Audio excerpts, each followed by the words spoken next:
नमस्कार दोस्तों, welcome back. आज एक जो अर्नब गोस्वामी है उसकी वीडियो वायरल हो रही है और उसके अंदर उसने क्लेम किया है कि भारत अब खतरे में है, भारत की सॉवरेनिटी रिस्क पे है और ये पूरी की पूरी जो कॉन्स्पिरेसी है डीप स्टेट की उसे अनकवर किया अर्नब गोस्वामी ने। अगर आप मुझे बहुत देर से फॉलो कर रहे हैं, जो मेरी दूसरी वीडियो थी एक साल पहले तो मैंने शुरू किया है यूट्यूब को यूज़ भी करना। उसके अंदर मैंने बताया था आपको कि किस तरह से डीप स्टेट चाइना के साथ मिलकर भारत में मोदी जी की गवर्नमेंट को घेरना चाहती है। एक साल पहले ये मैंने उजागर कर दिया था, जो अर्नब गोस्वामी आज अनकवर कर रहा है। उसने पैरेलल्स निकाले हैं, बांग्लादेश में जो कुछ हुआ वही चीज़ें भारत में करने की कोशिश की जा रही है। और ये अलार्मिंग जो कॉन्स्पिरेसी है उसके ऊपर जो डीप स्टेट लगा हुआ है, CIA लगा हुआ है, उनके एलाइज लगे हैं, USA लगा है। जो कुछ अर्नब गोस्वामी ने बोला है इसे मैं कोशिश करूंगा, जो मेरी पुरानी वीडियो थी एक साल पुरानी, कि इंडियन मीडिया कैसे बिका हुआ है, हमारे पॉलिटिशियंस कैसे बिके हुए हैं, वो सारा कुछ अर्नब गोस्वामी ने अब जाकर उजागर किया है। मैं दोनों को कंपैरिजन करके बताऊंगा कि what I have told and what is happening right now. और कोशिश एक ही है ये सारी फोर्सेस की कि भारत को डिस्टेबलाइज किया जाए उसी तरीके से जैसे बांग्लादेश को किया है। और जो एंटी नेशनल पॉलिटिकल लीडर्स हैं भारत के अंदर उन्हें यूज़ किया जा रहा है। साथ में जो हमारे जो मीडिया वाले हैं, ऑनरेबल मीडिया वाले, जो पैसे लेकर कुछ भी आप इनसे लिखवा सकते हैं, कोई भी वीडियो बनवा सकते हैं, वो भी इन्वॉल्व हैं। साथ में जो बिग टेक कंपनीज हैं जैसे फेसबुक है, यूट्यूब है, ये सारे के सारे भी ये बीच में जुड़े हुए हैं। और जो अमेरिकन पॉलिटिकल मैनूवरिंग होती है वो सारा कुछ इन्होंने इकट्ठा करके इसको इन्होंने अब भारत को डिस्टेबलाइज करने की कोशिश करनी शुरू कर दी। और राहुल गांधी ने तो अभी अभी रिसेंटली बोला भी था कि मुझे 2 लाख जिहादी चाहिए भारत के अंदर, भारत को बचाने के लिए। मतलब उसको जिहादी चाहिए 2 लाख, 1, 2, 5, 10 भी नहीं, भारत को बचाने के लिए। आप सोच सकते हैं कि किस तरह का षड्यंत्र रचा जा रहा है। और कुछ सीक्रेट मीटिंग्स भी हुई हैं अमेरिकन डिप्लोमेट्स के साथ। चलिए अब सारी इसके ऊपर डिटेल में बात करूंगा और पिक्चर आपके सामने रखता हूं कि गोस्वामी क्या बोलने की कोशिश कर रहा है। मैं एक साल से कौन सी कोशिश कर रहा हूं आपको समझाने की, लेकिन हिंदू है कि समझने को तैयार ही नहीं है। उसे सिर्फ अपनी जेब में क्या मिला उसी से मतलब है, देश गया भाड़ में।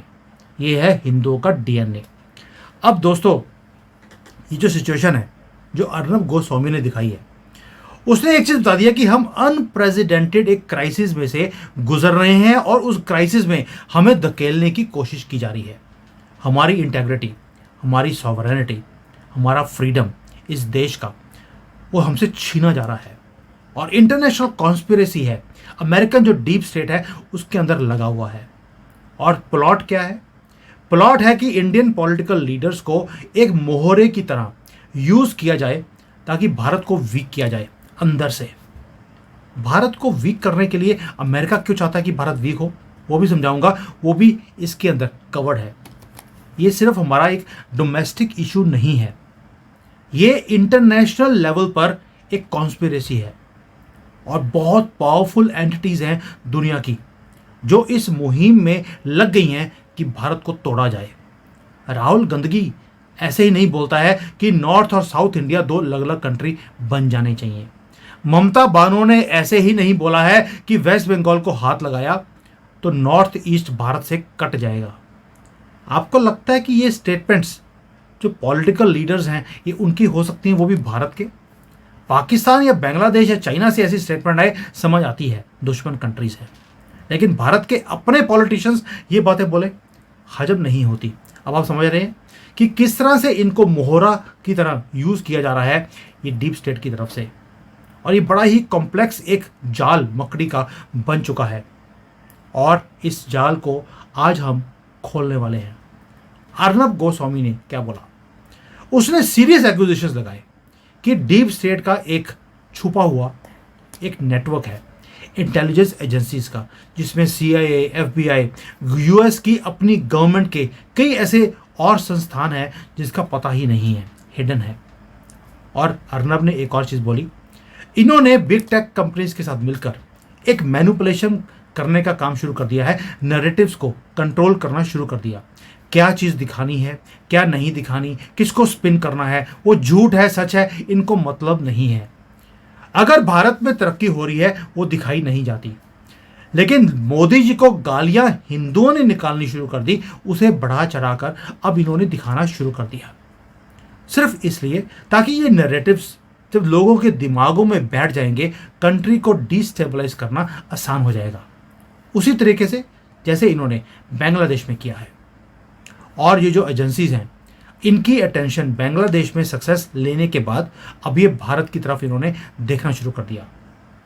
और हमारे जो पॉलिटिकल फिगर्स हैं जैसे उमर अब्दुल्ला है, इनकी जो कबाल है, इस सबको यूज़ किया जा रहा है as a tool by the foreign powers. जो यूएसए है उसकी अटेम्प्ट है कि जैसे बांग्लादेश में एक गवर्नमेंट को घेरा गया है, वहां पर कुछ ऐसे सेक्शंस ऑफ लोग थे जिन्हें सपोर्ट किया गया ताकि वो वहां पर अनरेस्ट करें, वहां पर पॉलिटिकल अनसर्टेनिटी खड़ी हो जाए और गवर्नमेंट को घेर दिया गया। वो तत्व भारत के अंदर भी 30 करोड़ कॉकरोच है, वैसे उन्हें भी अब यूज किया जा रहा है। इसलिए उमर अब्दुल्ला जो है बहुत बड़ी कड़ी था उस सारे मैनूवर में। और जैसे ही अमेरिकन डिप्लोमेट्स उस कॉकरोच को उमर अब्दुल्ला को मिले हैं, उसकी स्टेटमेंट क्या आई है, हम गवर्नमेंट में आते ही 370 को वापस लेकर आएंगे। आप समझ सकते हैं तारें कहां जुड़ी हुई हैं। ये जो सारा का सारा जो मैनूवर्स है, एक ब्रॉडर स्ट्रेटजी है भारत के अंदर प्रधानमंत्री मोदी को वीक करना, भारत के पॉलिटिकल जो स्ट्रक्चर है उसे वीक करना। वो क्यों?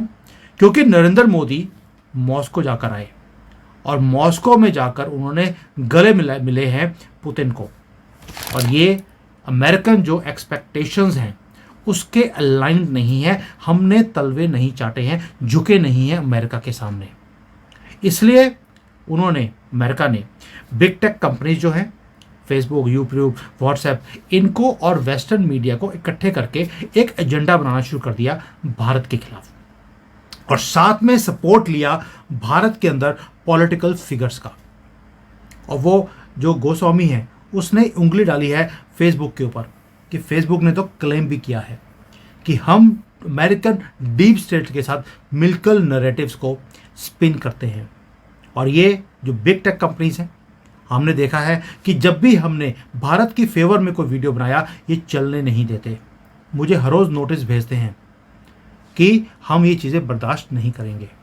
CIA, FBI, deep state department America का सारा इन चीज़ों में लगा हुआ है कि भारत में गवर्नमेंट को कैसे गिरा जाए। राहुल गांधी कब से भविष्य वादक हो गए हैं, वो बोलना शुरू कर दिया 1 साल में ये गवर्नमेंट गिर जाएगी। ये 2 लाख जिहादियों की फौज ऐसे ही खड़ी नहीं कर रहा। और जो बांग्लादेश में जो कुछ हुआ है, वहाँ पर भी ये बड़ी कंपनियाँ जो थी फेसबुक, यूट्यूब, व्हाट्सएप, ये जो सारे प्लेटफॉर्म्स हैं, इन्होंने वहाँ पर मिलकर एक गेम खेला था। टेलीग्राम के अंदर सारा कुछ वहाँ पर जो दरिंदगी करी है उन कॉकरोचों ने, वो सारी दिखाई गई। उस आदमी को पकड़ लिया, टेलीग्राम को बंद करने की मुहिम शुरू हो गई है, क्योंकि डीप स्टेट को पर्दाफाश टेलीग्राम कर रहा है। और डीप स्टेट ने किया क्या बांग्लादेश में?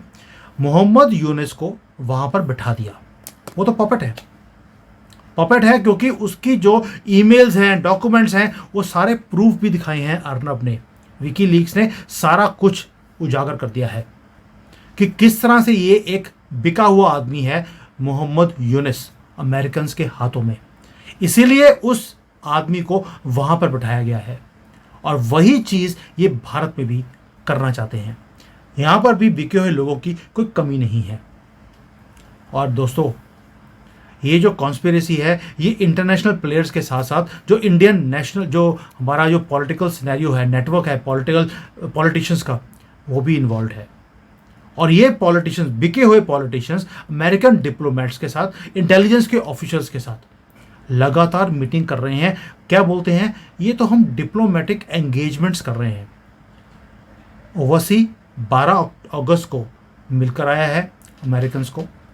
उमर अब्दुल्ला, फारूक अब्दुल्ला 26 अगस्त को मिले हैं।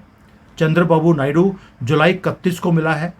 रेवंत रेड्डी अगस्त 2 को मिला है। चंद्रबाबू नायडू को बोला जा रहा है कि तुम सपोर्ट खींच लो ताकि मोदी जी की गवर्नमेंट गिर जाए। और बाकियों को एक्टिवेट कर दिया। मैं आपसे पूछता हूं, ये सारी मीटिंग्स इनको अमेरिकन डिप्लोमेट्स के साथ ही करने की ज़रूरत क्यों है?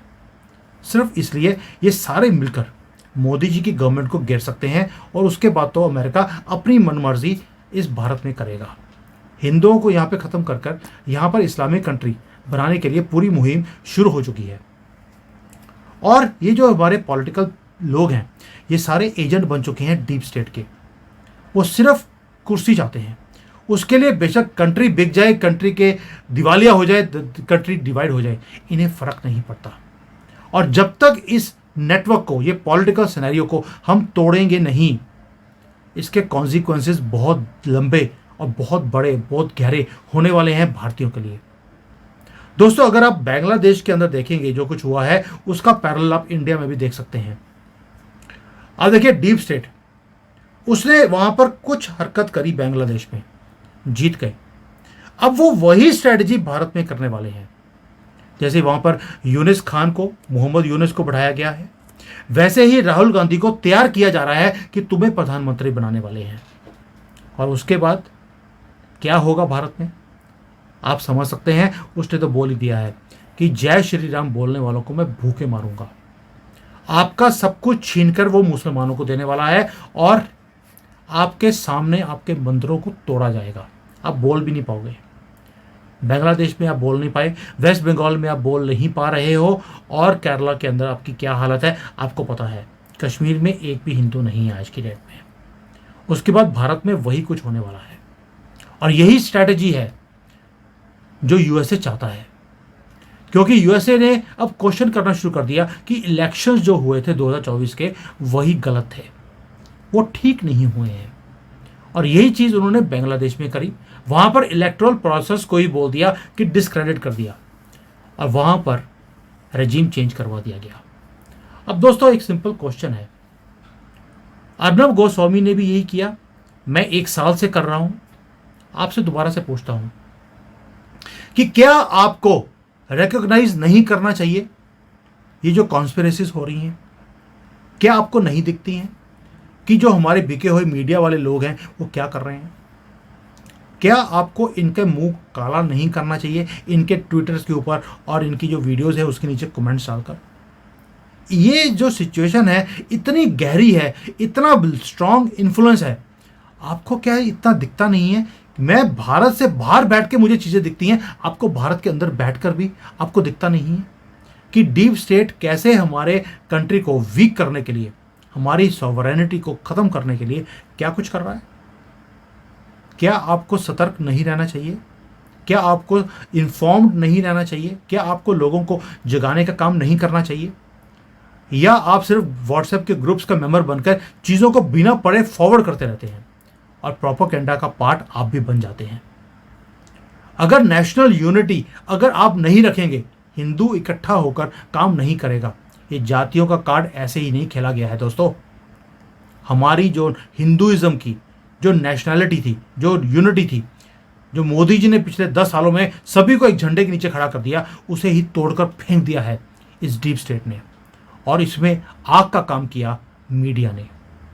जो मीडिया है वो जहाँ से पैसे मिलते हैं उसी की वो भाषा बोलने लग जाते हैं। वो डीप स्टेट का पार्ट बन चुके हैं और अपने प्लेटफॉर्म्स को यूज़ करते हैं अपने नैरेटिव्स को अलाइन करना ये फॉरेन एजेंडास के साथ।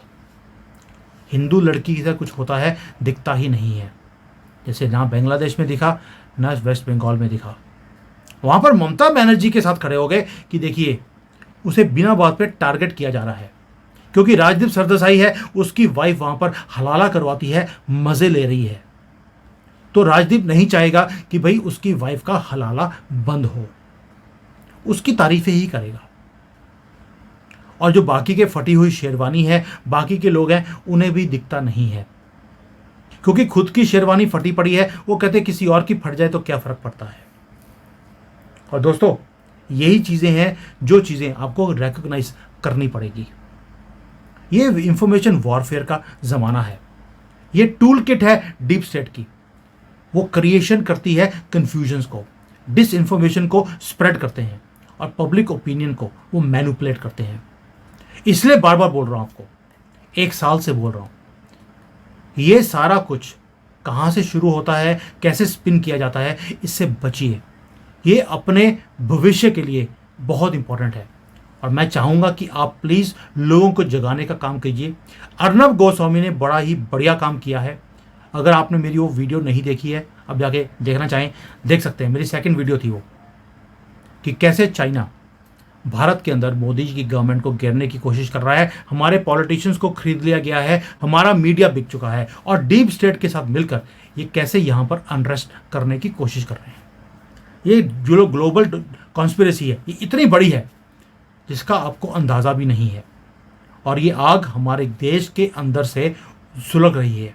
आहिस्ता आहिस्ता इसे क्रिएट किया जा रहा है और American intelligence, big tech companies, हमारे पॉलिटिकल फिगर्स, ये सारे मिले हुए हैं इस काम के लिए ताकि भारत को डिस्टेबलाइज किया जाए। और दोस्तों, यहाँ पर हिंदुओं का जब कत्ल होना शुरू होगा आपको भागने की जगह नहीं मिलेगी। ना बांग्लादेश में मिली ना भारत में मिलेगी। वेस्ट बंगाल में हिंदुओं का क्या हाल है ये वेस्ट बंगाल के लोगों से पूछ के देखिए। आपको अब एक ही काम करना है, एक तो अपनी आवाज़ उठानी शुरू कीजिए। आप वैसे ही चुप बैठे हैं जैसे मोदी जी चुप हैं। उनकी चुप्पी तो हमें खा ही रही है। आपका भी जो है ना कोई बोलना ना एक्शन लेना, वो भी खटक रहा है।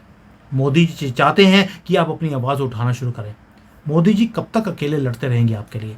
100 करोड़ लोगों के लिए वो लड़ रहे हैं और 100 करोड़ लोग बोलते हैं मोदी है तो मुमकिन है, सानू करने की जरूरत की है। ऐसे नहीं होगा, तभी भारत वीक हो रहा है अंदर से ही। और उसको वीक करने के लिए ये 30 करोड़ जिहादी काम नहीं कर रहे, आप भी बीच में शामिल हैं। ना आप अपना कोई व्यू देते हैं, ना कमेंट देते हैं, ना किसी का पर्दाफाश करते हैं, सिर्फ चुप करके देखते जा रहे हैं कि मोदी ने तो 10 साल में हमारे लिए कुछ किया ही नहीं। 4 जून से पहले आप ये बोल रहे थे कि मोदी जी ने देश को बहुत आगे ले गए हैं, बहुत काम किया है। और 4 जून के बाद जैसे ही आपने अपने लीडर को हराया है, आपने ही बोलना शुरू कर दिया मोदी जी ने कुछ किया ही नहीं। ये है हिंदुओं का डीएनए और डीप स्टेट इन चीज़ों को बहुत अच्छी तरह से समझता है और उसने यूज़ भी करना शुरू कर दिया हमारे खिलाफ, यानी कि हमारी कमज़ोरी हमारे ऊपर ही यूज़ करनी शुरू कर दी। अगर इस देश को कोई बचा सकता है वो मोदी नहीं है, वो मैं नहीं हूँ, वो हम सब इकट्ठे होकर ही इसको बचा सकते हैं। इस कंट्री को भी, इसकी डेमोक्रेसी को भी और इसकी सॉवरेनिटी को भी। और हमारे पास, हिंदुओं के पास कोई और चॉइस नहीं है, क्योंकि भारत के खिलाफ या भारत के अलावा हमारे पास कोई और देश भी नहीं है। मर्जी आपकी है। जय हिंद, वंदे मातरम।